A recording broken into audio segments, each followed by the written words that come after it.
Again, yes. So the heading of our panel today is compliance and standardization for blockchain-based fundraising. And with me here today is Sian Jones, who was instrumental. You've already heard from her today. She was instrumental in shaping Gibraltar's DLT regulations and impending token sale regulations.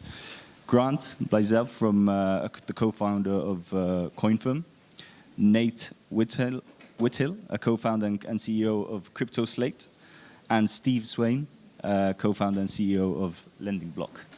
Welcome to Gibraltar, everyone. Obviously, that doesn't go to you, Sian, because you're already Gibraltar-based. Yeah, over the last 12 months, particularly we've seen cryptocurrencies, in my view anyway, hit the mainstream to a certain extent. Every day there seems to be articles in the press, even now in the Financial Times and in business and finance publications. And it's everything, you know, walking down the streets here in Gibraltar particularly, it seems to be everything anybody talks about these days. For me, I've been involved in the space for a few years now, and it's certainly very exciting to see how we have evolved and how this sector has evolved over the last few years, particularly in Gibraltar, obviously. Sian, I want to start with you because obviously you've been working closely with the regulator and with the government here in putting together a regulatory framework that is suitable and appropriate for cryptocurrency businesses. The DLT regulations came into effect at the beginning of this year, and this seems to have been received very well. Now, as you alluded to earlier, you're in the process of working on the token sale regulations. Can I ask, sort of, how did this all come about? What was it that triggered the FSC and the government into thinking, you know what, we need to sort of put in place a regulatory framework for token sales and not just for DLT firms? I guess, as with everything here in Gibraltar, the drivers are consumer protection and protecting the reputation of Gibraltar. And with those things at the forefront of government's mind, I think it probably takes the view that if there's something that is potentially going to impact the space here, do we need to do something about it? Now, some policymakers and legislators tend to, in some jurisdictions, tend to take a line that's if I don't understand, if it's novel and I don't understand it, I'd like to lock it down in some way. Gibraltar's outlook, I think, is very different. It's something very peculiar in many respects to this place. That we look at what can we do to, well, first of all, is it something that will be good for the economy of Gibraltar? And if it's going to be good for the economy, is it something that we can set some enabling legislation that allows this stuff to be done safely? That's, broadly speaking, the approach, and that's really the starting point. And I guess that's why 3 years ago, government established the working group as a sort of public-private working group between industry stakeholders and itself as government, and looked at the time what was just then cryptocurrency, but something which opened up as the opportunities and the reality of the technology showed that it was the wider blockchain and DLT space that had the economic potential. And then it was really a question of looking at that earlier question, you know, is it something that could have an impact here? Yes. If it's not done right, will that impact be bad? Yes.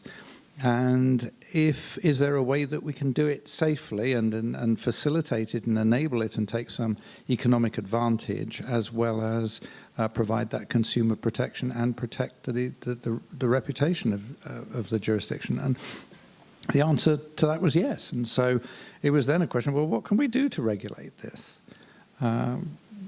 traditional sort of approaches to regulation and financial services are about writing rule books, sometimes very thick rule books. But that wasn't going to be appropriate for something that was still in development. It was still very new. Everything was in beta, the platforms, the technology itself. How do we find a way of regulating it? And the answer was, well, let's focus on the outcomes that we're trying to achieve. And those outcomes are very similar to the outcomes throughout financial services regulation. And then was there a methodology that we could apply that didn't involve sort of a thick rule book? And the answer was, well, yes, if we put the principles that underpin, if you like, the core principles that underpin good financial services regulation, could we make the principles the rules and make it adaptive? And that's how we came to the DLT framework. And being an agile place, it was done in 12 months from concept to legislation on the statute book. And we've really taken a similar approach to token regulation. Are there things that can go wrong? Sure. Could that be bad for the jurisdiction? Sure. Are there things we can do to encourage it safely? Absolutely. And is there an approach we can take? And I think we found I hope we found a pragmatic, time will be the test, won't it? I think we found a pragmatic approach to it that will work. Thanks. I don't want to spend too much time on the ICO regs, mainly because they're still being drawn up, and also because obviously you covered a lot of this earlier. But one of the things that you mentioned, the 3 limbs earlier, and one of the things which is sort of I'm curious to learn more about is the secondary markets limb, and how, I mean, that is already covered really under DLT framework, isn't it? And how do you see this being different to that? So market conduct, things like market abuse, inside information, front running, any of those abuses that can take place, the conduct in the aftermarket is not something that's caught by the DLT framework. The DLT framework focuses on primarily on the safeguarding of client monies or client value, because it isn't always money in the traditional sense, and that is its focus. Obviously, we do look at the peripheral aspects of licensees, but we don't. There's no regulation that says how an aftermarket should run, how a platform, the rules by which a platform should operate. We do in every other space, so in securities, in bonds, in commodities, in derivatives, we have rules, and that's pretty much universal. Obviously, our rules flow from Brussels and are represented in national legislation, but this piece that touches this new asset class of, let's just broadly call them digital assets, that would encompass things such as virtual currencies. These digital assets are simply not listed as financial instruments in European legislation, and so sit outside of that. It's a Wild West country. You can rig the market and therefore adversely impact price formation, for example, take advantage of information about trades that are about to happen. You could do all sorts of things which do not necessarily make the market a fair place. And that's what we're seeking to impose with that second limb. Okay, thank you very much. And so this is basically could also be applicable to DLT firms, for example, even though they haven't themselves done a token sale. This could be applicable to them as well, because they have to sort of follow those secondary market rules and regulations. Yeah, absolutely. If they're running a market platform, then they'll be caught by that second limb. Of course, not every DLT business is involved in operating a market platform. Yeah. Nate, can I move on to you now? More than 50 companies now ICO every month worldwide. I mean, these figures are astounding. What are your thoughts on ICOs generally as a way to raise funds? Do you think it's an effective way of raising funds? or do you think it can have a detrimental effect on companies from a reputational point of view, for example? Yeah, well, it's definitely probably the most effective way to raise funds, probably in human history. However, it's not being done in a legitimate way all the time right now. So I think what we're going to see more and more is self-regulation, of course, but also KYC checks on the ICOs themselves, not just on the ICOs doing it to their customers, but as a legitimate way to figure out if this is a project that's worthy of contributing funds to. Thanks. Steve, you're in the process of doing an ICO yourself. When we talk about regulation of ICOs here in Gibraltar, is that something that you welcome, or do you think it will attract ICO issuers to Gibraltar? Or do you think it's something that potentially could deter them from coming here in the first place? So I think I can address that from the point of somebody who is raising funds via an ICO. Our process will be finished before sort of the regulations come into effect. But I'm also somebody who's been through fundraising in a non-ICO route in the past, so been through a VC round with sort of a previous business interest. And I think there are some real contrasts between that process, the sort of the VC process, ICOs, and also very familiar with sort of more traditional capital markets type fundraising. So I think that there is a real need and place for some consistency in standards and disclosures, because the level of information that's provided by different projects going through ICOs, I think, varies tremendously. And I think there is real, there is a real need, because there is a potential for investors to be investing in things where they really aren't making informed decisions. So I welcome the sort of anything which improves the level of transparency and the level of consistency.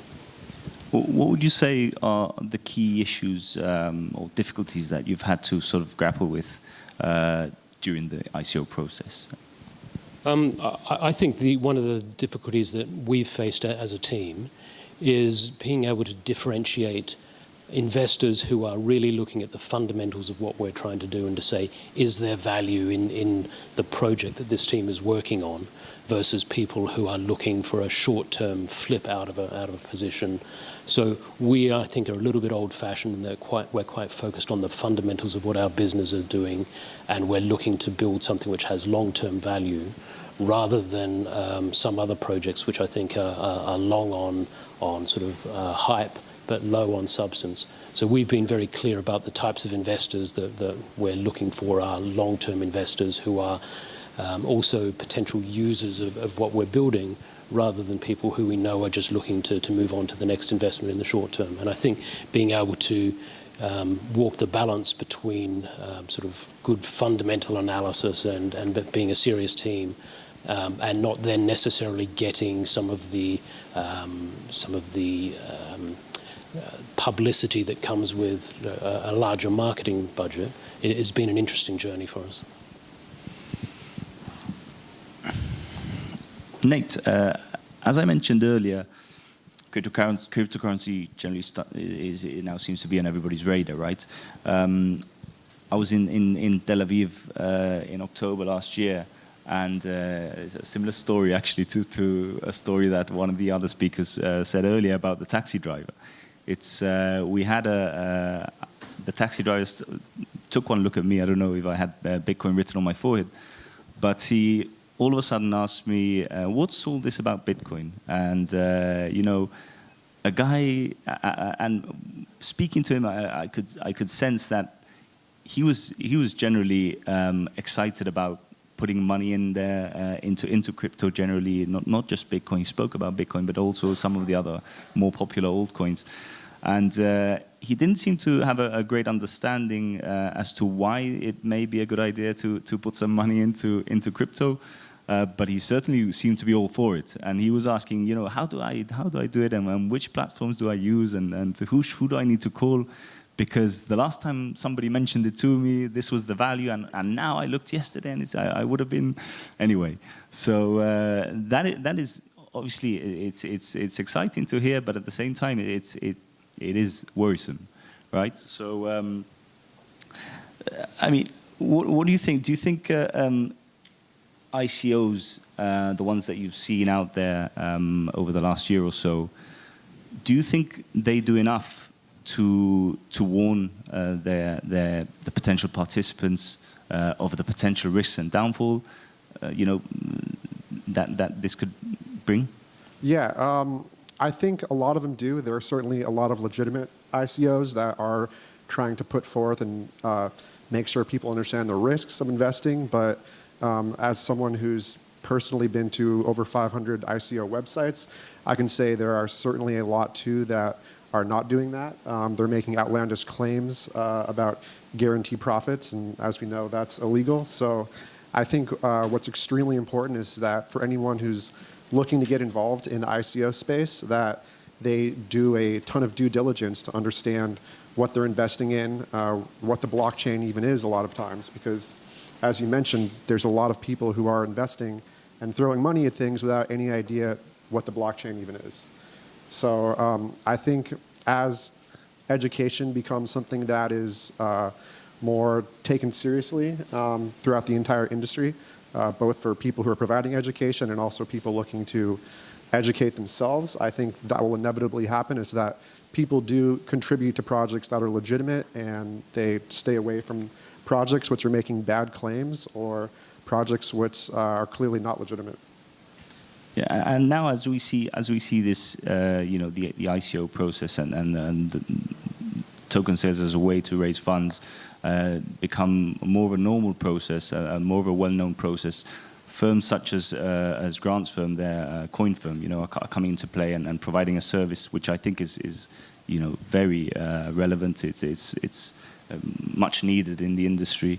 What would you say? We'll come on to Grant in a minute. I know that I haven't asked you any questions yet, but what would you say, Nate, are the key things that you would look at when you are, if you were to be looking into an ICO and to provide a rating, what are the key things that you'd be looking into? So the number one thing is definitely the team. I think obviously having a public team with links to social media profiles such as LinkedIn, Twitter, GitHub, those are all extremely important when trying to determine if an ICO is worth investing in. So that's certainly the biggest thing. Oftentimes I would say to people to look at the actual business model too, like what are they trying to achieve with the business? Is it just a token sale to raise money for something, or is there actually a legitimate business that is to be made through the fundraising and through the token sale? Thanks. Grant, most of the ICOs that come to us for legal advice are keen to set up a company and to open a bank account. That are the two main things on their sort of on their action points. Yeah, I get like 5 of those a day just in personal messages. So a lot of the early ICOs, as you know, didn't do any of this, any KYC or AML, so they didn't have any of these processes in place. And this all obviously gave rise to certain problems, particularly with banking. One of the problems that springs to mind is exactly that. Without relevant KYC and AML process, you won't be able to convert any of those funds in the event that you want to convert those funds raised in as part of the token sale.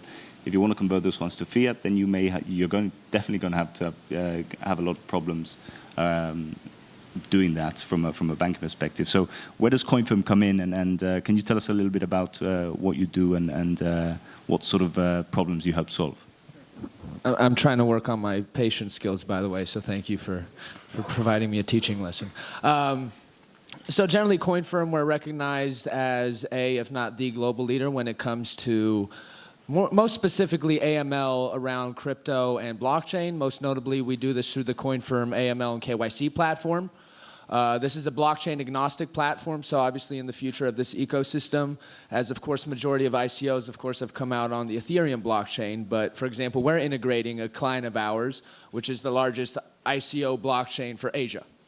Right, so you're going to start seeing kind of this proliferation of this ICO space based on different technological platforms. So we made sure that our platform is able to serve the entire crypto ecosystem. We view ourselves as the kind of the key bridge between the crypto and blockchain economy and the traditional mass economy. And we also view ourselves as kind of revolutionizing. I don't like to use that term. I come out of the startup space and everyone's revolutionizing something. But we kind of view ourselves revolutionizing compliance. So you brought up a very good point, which a lot of ICOs don't even consider still. Actually, I was at London Blockchain Week or whatever on stage a month or so ago, and you know, half the room is people running ICOs doing something. There's like 400 people in the room. And I got nothing but banking guys next to me too. And I go, okay, hands up, who in the room, actually this is an interesting test, who in the room is either about to do an ICO, is in the middle of an ICO, or is considering an ICO? Okay, and be honest with the next one, because you know, it's okay to be embarrassed sometimes. Which one of you, hands back up, are you taking, just going straight to the authorities. Which one of you, hands up again, are taking your KYC and more specifically AML extremely seriously with this? Liars. In London last month, it was like 300 people up, and second question, like 10 stayed up.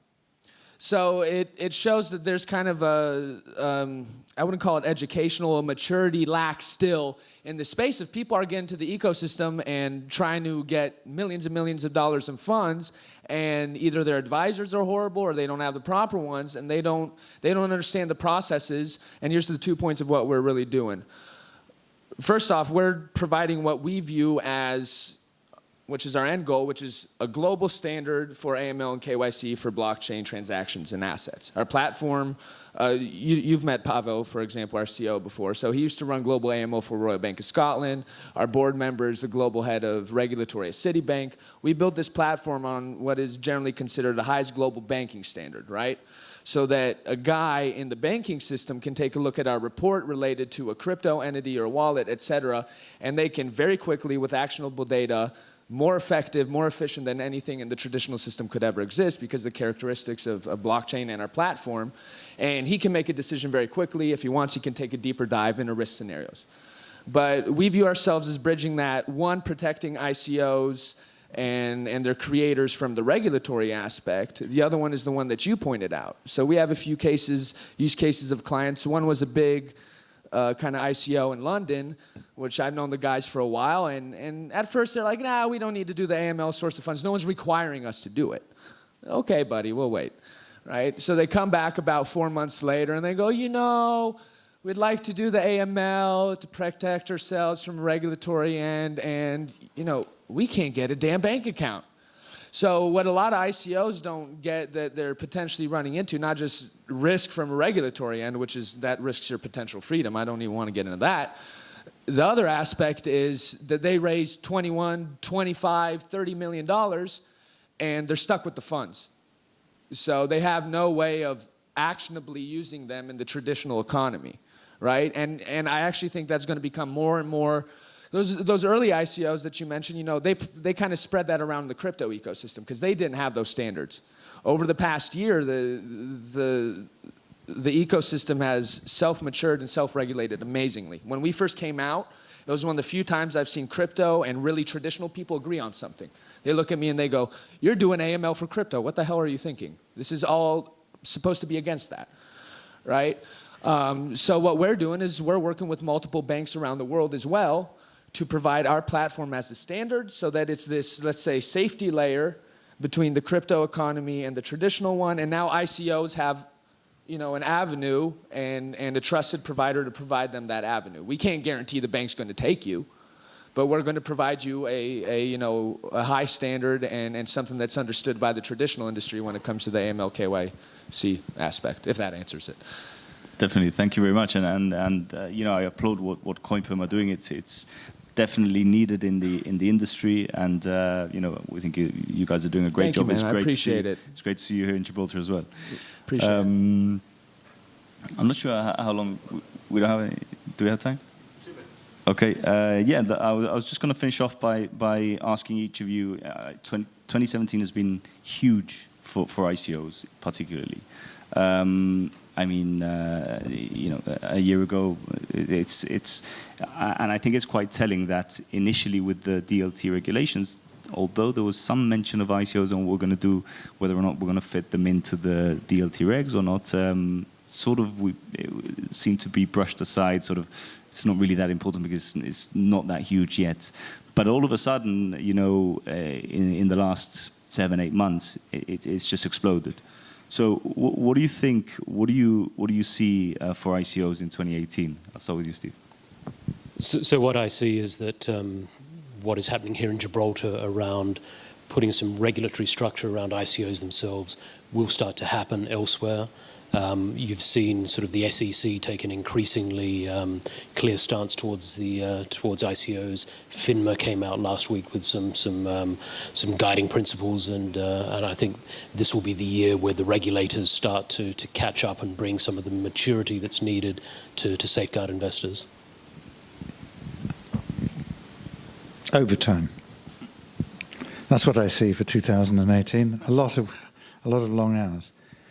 I think I agree with your point that we're going to see increased and rapidly increasing interest from regulators. We've pretty much heard from just about all major regulators. We've heard from a number of G20 countries that as a body, G20 is going